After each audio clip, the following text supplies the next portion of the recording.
এই যে লালবাগ কেল্লা, এটা তৈরি করেছিলেন মুঘল সুবাদার শাহ সুজার ছেলে মোহাম্মদ আজম ১৬৭৮ সালে।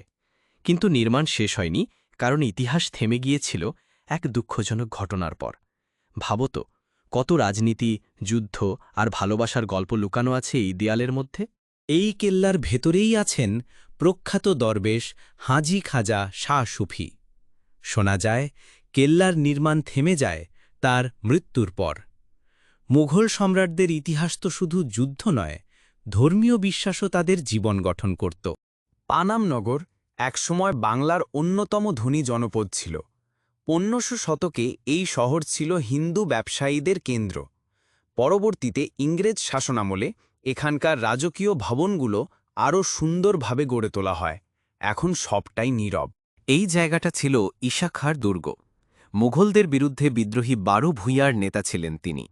বাংলার স্বাধীনতা রক্ষার প্রথম লড়াইগুলো এখানেই হয়েছিল। আমি যেন সেই সাহসের আওয়াজ শুনতে পাচ্ছি। বাংলা কখনো মাথা নত করে না। মহাস্থানগড় বাংলাদেশের প্রাচীনতম শহর। খ্রিস্টপূর্ব ৩য় শতকে এখানে বসবাসের প্রমাণ আছে। পাল ও সেন রাজাদের রাজধানী ছিল এই জায়গা। চারদিকে শুধু ইট আর ইট, কিন্তু এই ইটের ভেতরেই লুকিয়ে আছে হাজার বছরের ইতিহাস।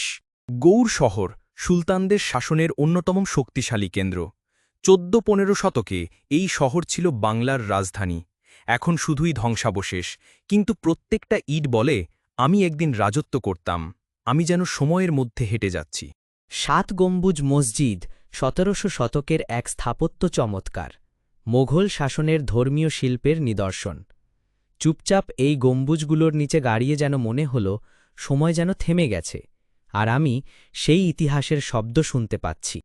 এটা হচ্ছে খুনজার গেট, রাজশাহীর ইতিহাসের এক গৌরবময় দরজা।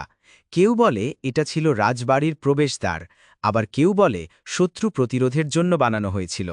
তবে নিশ্চিত, এটি রাজশাহীর প্রাচীন স্থাপত্যের অন্যতম পরিচয়।